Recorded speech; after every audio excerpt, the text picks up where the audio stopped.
نہیں ہو. دینداری کا گیٹ اپ بنا سکتا ہے, داڑھی بڑی ہو سکتی ہے سستی میں کہ کاٹنے کا ٹائم ہی نہیں ملا اس کو, صحیح ہے نا. تو گیٹ اپ تو بن سکتا ہے لیکن دیندار نہیں بن سکتا. یہ میرا ٹاپک نہیں ہے, جلدی سے بات سمیٹ کے میں جو اپنے اصل ٹاپک کی طرف آتا ہوں. تو ہم نے خانقاہ 3 دن کی کروائی تھی, شیخ صاحب بھی اس میں دوڑے تھے, میں شیخ تھا, میں پیر و مرشد تھا. تو میں نے 3 دن جو ہے نا ہم نے کنٹری کلب میں بلایا سب کو, کنٹری کلب تھا پتہ نہیں کون سا کلب تھا, نام یاد نہیں مجھے.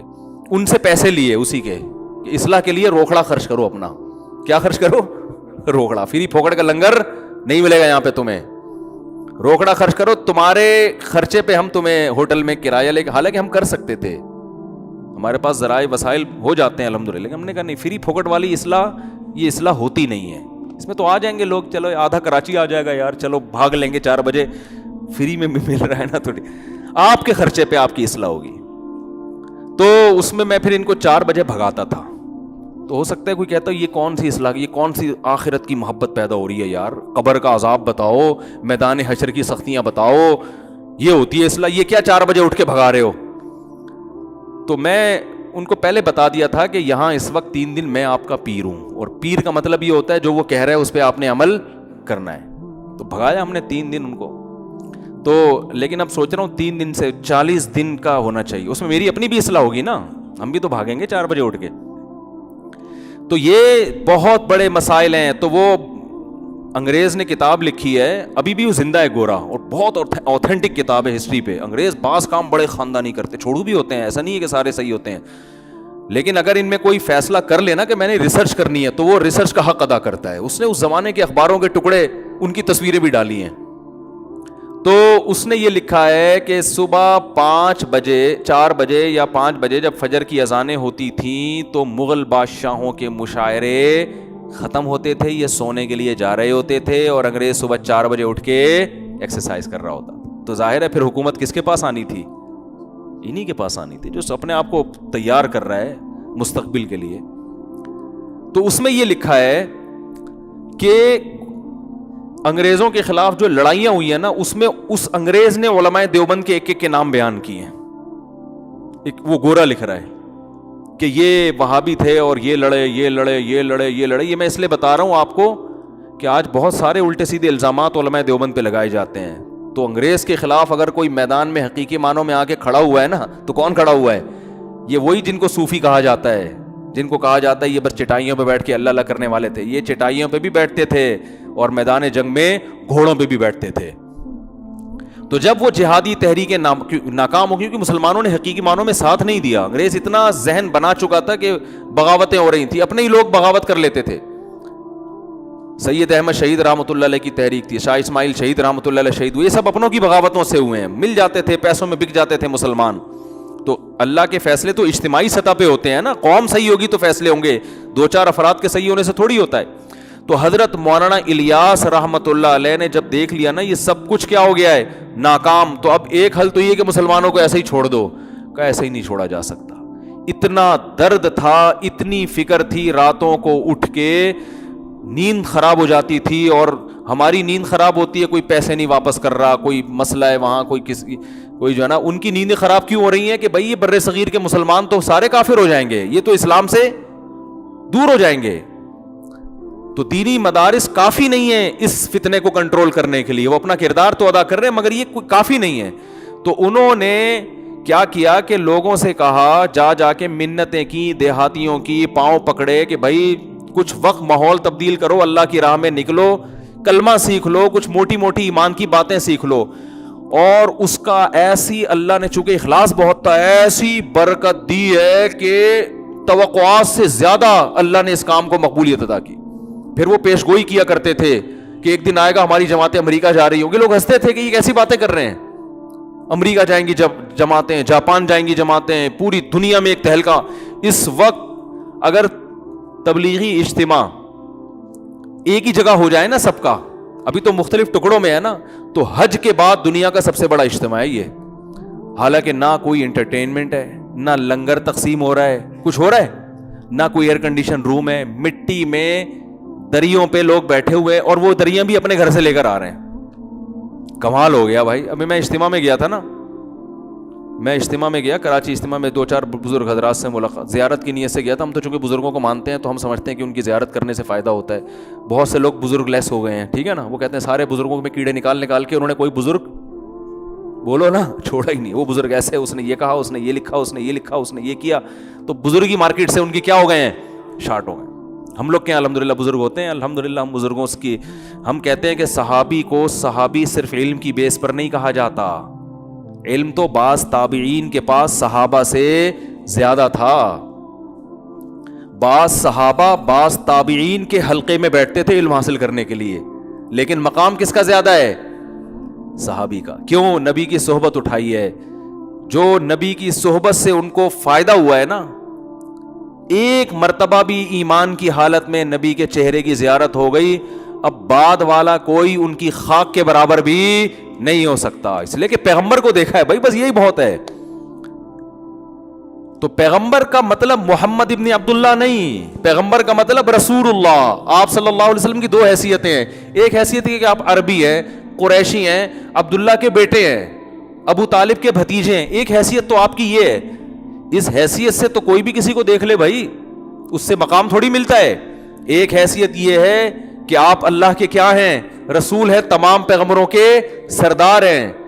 اس لیے اب آپ کی جب زیارت ہو رہی ہے تو صرف محمد ابن عبداللہ کی نہیں ہو رہی، بلکہ یہ سرور کائنات کی زیارت ہو رہی ہے. تو اس زیارت پر اللہ ایسا نوازتا ہے کہ اللہ کہتا ہے جس نے ان کو ایمان کی حالت میں دیکھ لیا، قیامت تک آنے والا کوئی محدث، کوئی فقیہ، کوئی مجتہد ان کی خاک کے برابر بھی نہیں ہو سکتا. امام مالک کا مشہور قول ہے نا، کسی نے کہا کہ عمر بن عبدالعزیز نے اتنے ساری دین کی خدمات کی، ان کے زمانے میں حدیث زندہ ہوئی، فقہ زندہ ہوا، اور بنو امیہ کے جو مظالم تھے ان کا خاتمہ ہوا، اتنا کچھ ہو گیا. جبکہ حضرت معاویہ کے دور میں لڑائیاں بھی ہوئی ہیں. تو کیا عمر بن عبدالعزیز حضرت معاویہ سے بڑھ کر ہیں؟ حضرت امام مالک کو اتنا غضب آیا، اور ان کے الفاظ کا مفہوم میں بیان کر رہا ہوں. انہوں نے فرمایا کہ معاویہ جس گھوڑے پر بیٹھ کر نبی کی معیت میں جہاد کیا کرتے تھے، عمر بن عبدالعزیز اس گھوڑے کی اڑنے والی خاک کے برابر بھی نہیں ہے. تم حضرت معاویہ کے یہ تو دیکھ رہے ہو کہ اختلافات ہوئے ہیں، یہ نہیں دیکھ رہے کہ یہ وہ شخصیت ہیں جنہوں نے پیغمبر کے ساتھ گھوڑے پر بیٹھ کر اللہ کی راہ میں جہاد کیا ہے، لڑائی کی ہے. کتنی بڑی فضیلت. اور 2 فضیلتیں اور ہیں. ایک تو صحابی ہونے کی فضیلت ہے، ایک نبی کی معیت میں جہاد کی فضیلت. ایک اس سے بھی اہم ترین فضیلت یہ ہے کہ رسول اللہ صلی اللہ علیہ وسلم نے فرمایا، ابو داؤد کی حدیث ہے، ان احق الذی اکرم بہ الرجل ابنتہ او اختہ، سب سے زیادہ قابل احترام وہ شخص ہے. بلکہ یہ بھی نہیں فرمایا کہ سب سے زیادہ قابل احترام وہ شخص ہے جس کی بہن یا بیٹی تمہارے نکاح میں ہو. یہ الفاظ نہیں ہے. فرمایا کسی کا کہ اکرام کی بہت ساری وجوہات ہوتی ہیں. جب آپ کسی کو عزت دیتے ہیں تو بہت ساری وجوہات ہوتی ہیں. ایک وجہ یہ ہوتی ہے اس نے آپ کو قرضہ دیا تھا، ایک وجہ یہ ہوتی ہے کہ وہ جناب بہت اچھا ہے، صاحب علم ہے، بہت ساری وجوہات. فرمایا وہ وجہ جس کی وجہ سے کسی شخص کو بہت زیادہ عزت دی جائے گی وہ یہ ہے کہ اس کی بیٹی یا بہن آپ کے نکاح میں ہو. نہیں آ رہی بات؟ حضرت معاویہ کی بہن کس کے نکاح میں تھی؟ بولو نا یار، نبی صلی اللہ علیہ وسلم کے نکاح میں. اور ابو سفیان کی بیٹی تھی، وہ کس کے نکاح میں تھی؟ نبی صلی اللہ علیہ وسلم کے نکاح میں. تو ہمارے لیے آپ کسی کی بہن سے نکاح کر لو تو جب وہ سالہ آپ کے گھر آئے، جس کو سالہ کہا جاتا ہے اردو میں، ہندی میں، حالانکہ اس کے لیے برادر نسبتی کا لفظ ہونا چاہیے، بردر ان لا. یہ سالہ لفظ اچھا نہیں ہے، یہ گالی بن چکا ہے، کیونکہ یہ قابل احترام رشتہ ہے نا، کہتے ہیں سالہ، تو یہ کوئی بات ہے. اس لیے برادر نسبتی، وہ خود خوش ہو جائے گا، پھر ہوگا پھر بھی نہیں وہ خوش، یہ بتا دوں میں، ہوگا پھر بھی نہیں خوش. تو پھر اس کو سالہ کہہ دینا کہ یار تمہیں تو کتنی بھی عزت دو تم خوش نہیں ہوتے، تم برادر نسبتی یا بردر ان لا کے بجائے تم سالہ ہی ٹھیک ہو. تمہیں کیا کہوں گا میں؟ تو پہلے اس کو ٹیسٹ کرو، ورنہ اصل لفظ اس کے لیے کیا ہے؟ بردر ان لا یا برادر نسبتی، فارسی میں کہہ لو یا انگلش میں کہہ لو. تو نبی صلی اللہ علیہ وسلم نے فرمایا سب سے زیادہ لائق احترام وہ ہے جس کی بیٹی یا بہن تمہارے نکاح میں، یعنی تم اس کو بہت عزت دو اس بیس پر کہ اس کی بہن تمہارے نکاح میں ہے. تو جب مجھے یہ حکم دیا جا رہا ہے کہ جس کی بہن یا بیٹی میرے نکاح میں میں اس کو عزت دوں تو کیا نبی عزت نہیں دیں گے؟ جو یہ ہمیں یہ نصیحت کر رہے ہیں بھائی، نبی عزت نہیں دیں گے ان کو جن کی بیٹی یا بہن نبی کے بولو نا نکاح میں ہو؟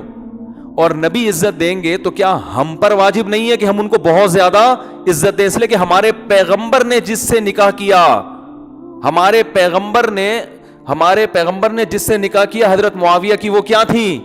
ہمشیرہ تھیں، اور ابو سفیان کی وہ کیا تھی؟ بیٹی تھی۔ تو اہل بیت کے نام پہ دیکھو، اہل بیت سے محبت ہمارے ایمان کا جزو ہے، مگر جیسے عیسائیوں نے حضرت عیسیٰ کی محبت کے نام پہ اللہ کے حق کو کیا کر دیا؟ گھٹا دیا، کہ عیسیٰ کو اللہ کا بیٹا بنا دیا۔ بہت سے بدعتیوں نے، مشرکین نے محمد صلی اللہ علیہ وسلم سے عشق اور محبت کے نام پہ ان کو حاضر ناظر مشکل کشا بنا کر کس کا حق گرا دیا؟ اللہ کا حق گرا دیا۔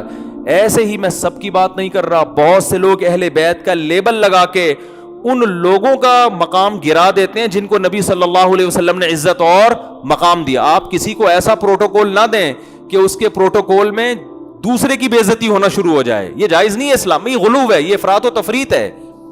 ہم مانتے ہیں کہ حضرت علی کا مقام حضرت معاویہ سے بہت بہتر ہے، صرف تھوڑا نہیں بلکہ بہت زیادہ بہتر ہے، کیونکہ حضرت علی نبی کے خونی رشتہ بھی قریبی ہے اور پھر نبی کے داماد ہیں۔ بیٹی دینا یہ زیادہ مشکل کام ہوتا ہے بنسبت کسی کی بیٹی کے لینے کے، تو دینے میں زیادہ جگر چاہیے، دینے کے لیے بہت دفعہ سوچا جاتا ہے۔ تو اس لیے نبی صلی اللہ علیہ وسلم نے جو عزت حضرت علی کو دی اتنی حضرت معاویہ کو نہیں دی، لیکن اس کا یہ مطلب نہیں ہے کہ حضرت معاویہ قابل عزت نہیں تھے۔ حضرت علی کا مقام بہت اونچا ہے، مگر حضرت معاویہ کا مقام بھی کم نہیں ہے، نہ حضرت ابو سفیان کا مقام کم ہے۔ تو میں بات کر رہا تھا صحبت کی، تو صحابی رسول کو یہ پروٹوکول کیوں ملا؟ اس لیے کہ انہوں نے پیغمبر صلی اللہ علیہ وسلم کی صحبت اٹھائی۔ تو مجھے اگر کہیں موقع ملے کسی بزرگ کی زیارت کا، میں کوئی بہت نیک آدمی نہیں ہوں، نہ کوئی بہت بڑا فنٹر ہوں، نہ میں دعویٰ کرتا ہوں میں بہت بزرگوں کی عقیدت ہے، ٹوٹے پھوٹے جو بھی اللہ کبھی توفیق دے دے تو میں کوشش کرتا ہوں کہ زیارت بولو نا کر لی جائے، کہ شاید قیامت کے دن کام آ جائے۔ تھوڑی بہت کوشش کر لیتا ہوں کہ شاید تھوڑی سی اس عقیدت کو اللہ تعالیٰ قیامت کے دن بڑا بنا دے۔ تو میں گیا وہاں، کچھ تبلیغ کے اکابر تھے، ملاقات کا موقع مل گیا، تو میں جب ان کے پاس گیا تو بات جو کر رہا تھا وہ تو کھوپڑی سے نکلی گئی ہے۔ یہ واقعہ میں سنا کیوں رہا تھا؟ تو سارا صحبت پہ آ گیا، یہ واقعہ کیوں سنا رہا تھا میں؟ ہاں وہ جو اب شکر ہے آ گیا دماغ میں۔ جب بھی دماغ کو کھوپڑی کہو نا تو وہ ایک دم ایکٹیو ہو جاتا ہے، یہ میں نے تجربہ کر کے دیکھا۔ دماغ بولو گے، کھوپڑی بولو گے نا، ایک دم دماغ کی کھوپڑی گھوم جاتی ہے پھر ٹھیک ہے نا، بھولی ہوئی باتیں یاد آتی ہیں۔ کھوپڑی کا لفظ میں اٹریکشن بہت ہے۔ تو میں جب ادھر گیا نا تو وہاں ایک دو بزرگوں سے زیارت ہوئی، تو وہاں ہم جب بیٹھے نا کھانا کھانے کے لیے، میں اخلاص بتا رہا ہوں کہ حضرت مولانا الیاس رحمۃ اللہ علیہ کا جو سینے کا درد تھا نا وہ کیسے منتقل ہوا ہے۔ حالانکہ نہ کوئی اسباب تھے نہ کوئی وسائل تھے، بل لوگوں کے جا کے منتیں کرتے تھے، کچھ وقت لگاؤ، اپنی جان اپنا مال اپنا وقت خرچ کرو۔ اس کی برکتیں دیکھیں، کیسے ارب پتی کروڑ پتی لوگ جماعت میں نکلے، سارے کام آٹومیٹک ہو رہے ہیں، ڈاکٹر بھی بیٹھے ہوئے ہیں، کوئی فیس نہیں، ٹھیک ہے نا، ہوٹل کھلے ہوئے ہیں، کوئی پروفٹ نہیں ہے، سب فی سبیل اللہ، ہر آدمی فی سبیل اللہ۔ تو میں جب وہاں گیا تو ایک وہاں کوئی پرانے تھے، انہوں نے مجھے کھانا دیگ پہ بیٹھے ہوئے تھے، وہ دیگیں کھلا رہے تھے نا، ہم بھی بننے بن کے بیٹھ گئے وہاں پہ، ہمیں بھی خیر کھلایا انہوں نے، فری پھوڑ کا کون چھوڑتا ہے بھائی۔ تو میں نے کہا یار یہ دیگ پہ کون بیٹھا ہوا ہے؟ تو انہوں نے بتایا یہ کتنی فیکٹریوں کے مالک ہیں، یہ کتنے کروڑ پتی آدمی ہیں، اور دیکھو کیسے اپنے آپ کو کیا کر دیا۔ مجھے تو کوئی دیگ پہ بٹھایا، میں تو کم از کم نہیں بیٹھوں گا، میں کھا لوں گا، یہ دیگ پہ مجھے کوئی تصویر کھینچ کے ڈال دے گا، مفتی صاحب کا بزنس ہے، کس کا؟ دیگوں کا۔ عجیب سا لگ رہا ہوتا ہے نا آدمی۔ میں بکری کے ساتھ تصویر کھنچوانے کے لیے تیار ہوں، بریانی یا قورمے کی دیگ کے ساتھ مجھے تصویر کھنچواتے ہوئے بڑی شرم آتی ہے، کیونکہ ایسا لگے گا ان کا کیا ہے، یہ دیگوں کا کام کر رہے ہیں، ہمیں تو بڑی شرم آتی ہے، ہم تو نہیں بیٹھ سکتے، لیکن ان کا جگر ہے کہ نہیں ہے۔ دیکھو ایک کوئی دیگ کو کسی کا بزنس ہے وہ تو بیٹھ جائے گا نا، لیکن اگر کسی کا بزنس بہت اونچے لیول کا ہو، اس کو دیگ پہ بیٹھتے ہوئے شرم آئے گی۔ وہ تو کہے گا میں دیگ کا آرڈر تو کر دوں گا لیکن میں دیگوں میں کھانا بانٹوں گا نہیں، اتنی نہیں ہو رہی، ہاں بس آرڈر، جیسے ہم بھی کبھی کبھار کسی کو کھلانا ہوتا ہے، دیگ کا آرڈر کر دیا، بھائی ادھر ہی بانٹ بوٹ کے آ جاؤ۔ دیگ پہ بیٹھتے ہوئے انسان کو شرم آتی ہے. میں نے دیکھا یار دیکھ پہ بیٹھ کے کیا کر رہے ہیں, اور ایک نہیں ہے, لاکھ ہزاروں لوگ تبلیغ میں جڑے ہوئے ہیں, ان کی کروڑوں روپے کی آمدن ہے, درجنوں فیکٹریاں, ایسا اپنے آپ کو مٹی میں ملایا ہوا ہے, خاک میں ملایا ہوا ہے, غریب سے غریب آدمی کے پاؤں پکڑ پکڑ کے اس کو اللہ کی راہ میں نکال رہے ہیں, جس سے کوئی لینا دینا نہیں ہے. تو جب یہ میں اصل بتا رہا تھا, کام جب شروع ہوا نا تبلیغ کا, تو بہت پھیلنا شروع ہو گیا. حضرت مفتی محمد شفیع صاحب رحمۃ اللہ علیہ ایک دفعہ گئے حضرت مولانا الیاس رحمۃ اللہ علیہ کی عیادت کے لیے, بیمار ہو گئے تھے. تو حضرت مولانا الیاس رحمۃ اللہ علیہ نے فرمایا, جو میں اصل استدراج سمجھانا چاہ رہا تھا کہ بے دین میں اور دینداروں میں کیا فرق ہوتا ہے, کہ بے دین آدمی کو گناہ کر رہا ہے, عیاشی کر رہا ہے, اور اس کو نعمتیں مل رہی ہیں تو سمجھتا ہے کہ کیا یہ سب صحیح ہو رہا ہے بھائی. اور جو اہل اللہ ہوتے ہیں وہ تقوی اختیار کرتے ہیں, اور ان کو عیاشی نہیں بلکہ ان کے دین کے کام میں برکت ہو رہی ہے, تو وہ سمجھ رہے ہوتے ہیں شاید اللہ کی طرف سے ڈھیل نہ ہو, کہیں ایسا نہ ہو اللہ ناراض ہو اور اللہ نے کہا چلو ابھی کام کو پھیلنے دیتا ہوں. تو حضرت مولانا الیاس رحمۃ اللہ علیہ بیمار تھے. حضرت مفتی محمد شفیع صاحب رحمہ اللہ تعالی نے ان کے پاس گئے, تو حضرت مولانا الیاس رحمۃ اللہ نے فرمایا کہ تبلیغ کا کام اتنا پھیلتا جا رہا ہے, مجھے ڈر ہے کہ یہ اللہ کی طرف سے ڈھیل نہ ہو. آپ اندازہ لگاؤ کہ ایسا نہ ہو کہ اللہ ہم سے ناراض ہو اور اللہ وقتی طور پہ ترقی دے رہا ہو ہم کو کہ چلو فی الحال تم جو کام لے کے چلے تھے میں اس کو پھیلا رہا ہوں, لیکن اندر سے اللہ کیا ہو, ناراض ہو, اور آخر میں ہمیں کہیں پکڑ نہ لے. تو حضرت مفتی محمد شفیع صاحب تھے مفتی, حقیقی مفتی. ایسے نہیں کہ آج پتھر اٹھاؤ تو کیا نکلتا ہے, ہر پاگل سے پاگل کیا بنا ہوا ہے, مفتی بنا ہوا ہے. اتنا سستا لفظ ہو گیا ہے نا کہ میں کہتا ہوں کسی کو کچھ نہیں آتا تو مفتی لگا دو اس کے نام کے ساتھ. جن چڑیل بھوت بھگانے والے بھی کیا ہیں, مفتی. استخارے نکال کے لوگوں کو الو بنانے والے بھی کیا ہیں.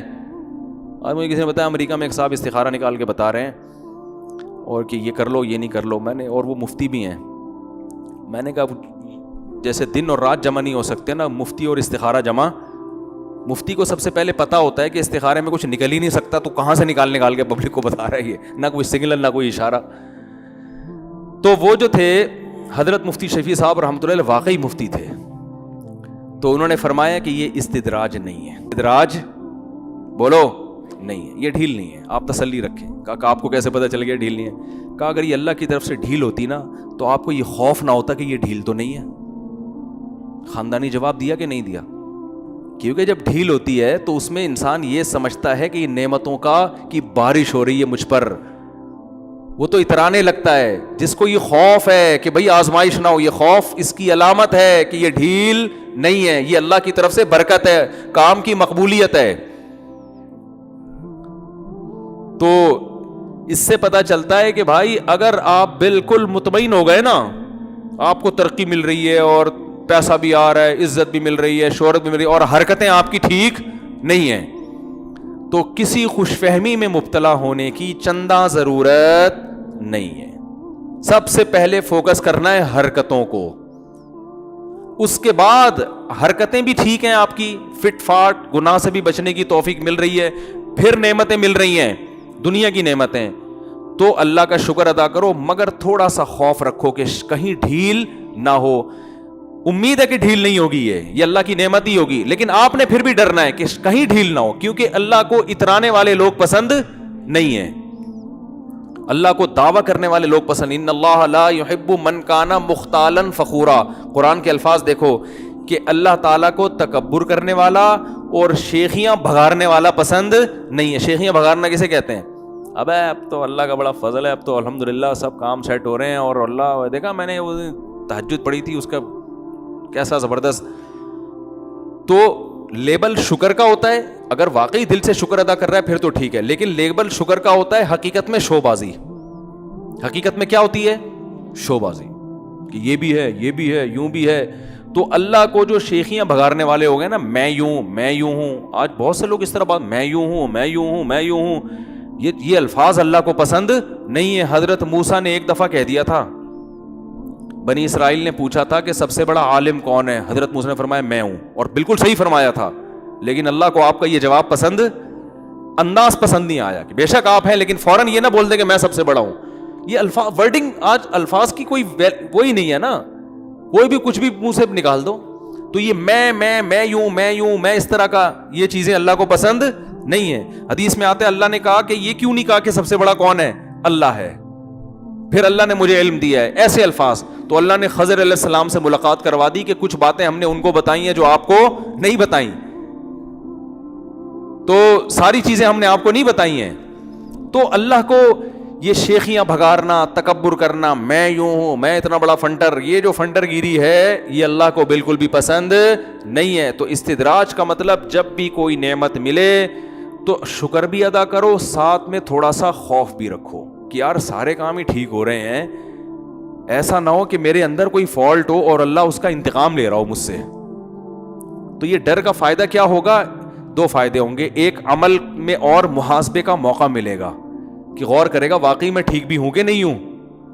ایسا نہ ہو کہ میں اپنے آپ کو ٹھیک سمجھ رہا ہوں اور اس ٹھیک سمجھنے میں غلطی پر ہوں. ہو سکتا ہے میرے اندر کوئی فالٹ ہو جو میرے سامنے نہ، اس فالٹ کی وجہ سے نعمتیں مل رہی ہوں.